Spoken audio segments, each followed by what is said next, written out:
Hey guys, Mr.C Silverfox coming again from Costa Rica. Just a quick little recap and debrief on day 2, the end of day 2. So tell me, I don't know, how you feeling? First off, how you feeling? Tired. Tired. At this time of the day, I'm feeling tired just to crash. Yeah, it was draining. We went out actually for quite a while. It ended up being quite a long shift. What is one thing that we were talking about that you were learning about today? Because there were a few things, probably like 3 or 4 things that came up quite a bit.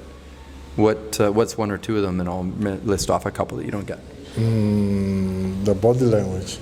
Body language, and when you're approaching a girl, the body language is important, and also the vibe and what you're feeling inside is what is shown to her. Totally. And we were talking a lot about something that's new to me. I'm not familiar with this in a country, even in Colombia or in Mexico. There's a tremendous amount of fear in the women here, probably because the guys here are complete assholes and the government doesn't protect women, so men can rape women and the guys won't get thrown in jail. And so when you have a situation like that, you have women that are terrified of getting raped. And so they see a guy like you're much bigger than a lot of the women, or you and me, there's 2 of us together on the street, and you go and talk to one woman. The first thing she's always going to think is, I could get raped or kidnapped. If you can't make her feel safe, you're fucked. Basically, that's your primary goal, is to make her feel like she's going to be safe with you. She should always be safe with you, so it should be authentic. Otherwise, you're an asshole and you shouldn't be watching my channel. But assuming that you're a good guy and she's just scared because she's in a country where women get raped and abused. You know, women in the West, it's really funny. They bitch and complain about in the US or Canada being a rape culture. It's so fucking funny. Women in Canada or in the US have it like fucking the best women have ever had in the history of the world. And you come to a country like here or even in Colombia, a guy can do whatever he wants with impunity if he has a couple bucks and a few connections. Very different. Here you have to do things quite a bit differently because you want to constantly be conscious of, she's scared, how do I make her not feel scared? First thing you got to do to build connection, make her feel safe. Super important. Cannot overemphasize that enough. So we were talking about that, and we were talking about how, my brain's fried too, I'm gonna go to sleep. But what else were we talking about earlier? We were talking about making a woman feel safe. Remember the girl we stopped in the street? It's not on our infields, but a girl was walking by, a really beautiful girl with a long black hair. And we started talking, I started talking to her and asking her, yes. What's your experience as a woman in your own city? Like, do you feel safe? Do you feel scared at this time of night? Do you, and she said the exact same thing. When she's walking around, she feels extremely scared. Women feel unsafe. They feel extremely unsafe in this city and other cities. It's quite a big deal, eh? A woman takes a major risk when she comes into your apartment with you. Huge risk. If she has a drink with you, you could drug her. If she comes into your apartment with you and she's private, you could rape her. She could say no. You could be a wacko, throw her in the back of her van with your friend and disappear. Like, women take a major risk. You know, I was with a girl this morning when you saw me, when you came to the, we were supposed to meet at 11, and when you came to meet me, I was on an instant date with a girl that I met, and she was tiny. Like, how much would you say? She was like 80 pounds? Maybe, yes. She was so tiny, the smallest girl I've ever interacted with. She was so cute, fuck. I think she was maybe 21. And she was like, I don't even know, like 4'10", 5 feet tall? And tiny. Oh my God, she was so fucking cute. But you imagine, like I was talking to you when you were looking, because I texted him and invited Mr.J to come and watch me on the instant date, and he came and just sat at a couch near us in Starbucks and watched me interacting with her, because I wanted to see you see how I was building comfort and letting her know she was safe. And you know, I said to you after, like, if you had bad intentions with a girl like that, like, you could literally break her in half, like, without even trying, in 2 seconds. So a girl like that, she's like very conscious that she's not safe. You got to do a lot to make her feel safe if you want to interact and connect with her. So that's one thing. Make her feel safe. Super important. What was another thing? Oh, you said about body language. So one thing for you, because you're so big, and because you have a way of, I think when you feel uncomfortable in a social situation, like you feel nervous, you have a way of handling it by making your face look serious. Like but it's unbelievable. So go serious for a second. Serious, Mr.J. And now I got you laughing. But look, seriously, you'll see this later. And now you're serious. And it's like literally you go from like potential threat, super safe guy, potential threat, super safe guy, just by like the tiniest little grin on your face. So it's something to always be conscious of. When you're walking around, think of things that are funny. Playful. And be playful and be lighthearted. And you want her to want to interact with you and just laugh and joke and be okay. The minute you look intense and serious, even though it's happening because you feel uncomfortable and you feel anxious because she's so cute, she will just look at you and think, oh my God, he's going to harm me. She won't think, oh my God, this guy must feel anxious because I'm cute.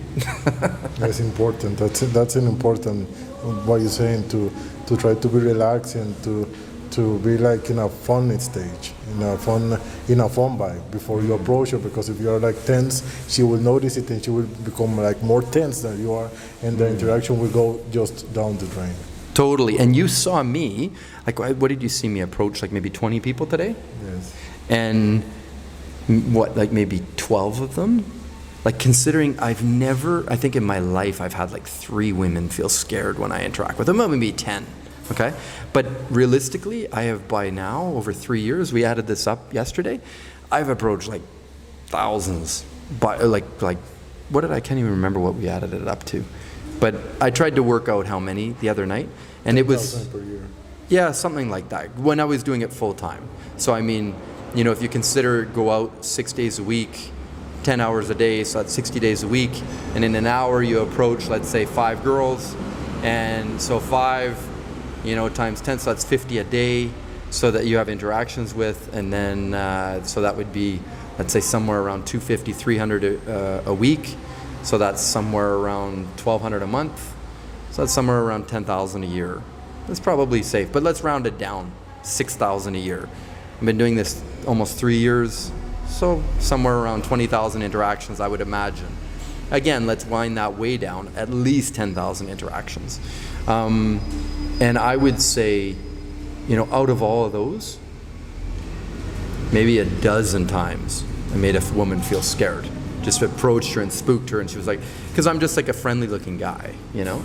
And here, I would say like, even with me, like 70% of the girls initially were like, like grabbing their purse. Even that girl that we were talking to about being scared, we were talking to her for like 15 minutes. She wasn't scared. And the entire time she was holding her purse. She was enjoying the conversation and laughing some.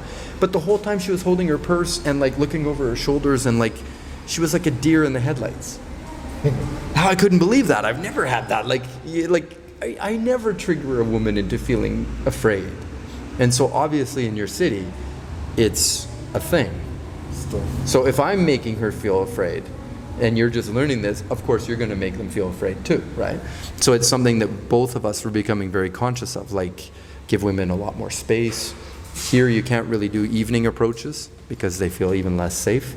And even when you're doing daytime approaches, you have to be like super conscious of like how to approach her with a bit more space, maybe not a full front stop, like a 75% front stop.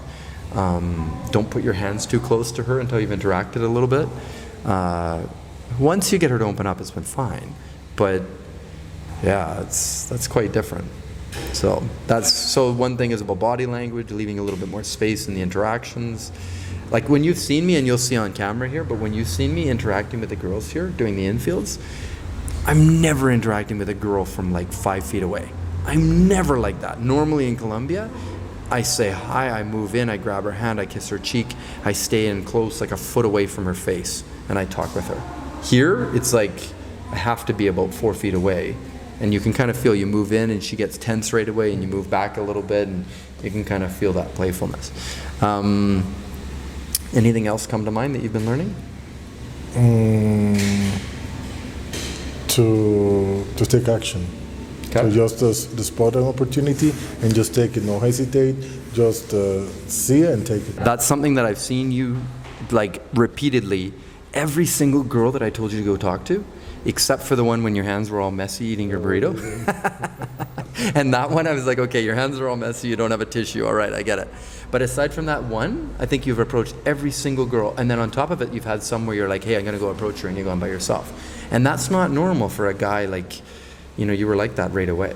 Normally it's kind of like by day 2, maybe into day 3, okay, now we're getting into the rhythm of you're going and not fighting me. But that's awesome. That's like super, super, super helpful.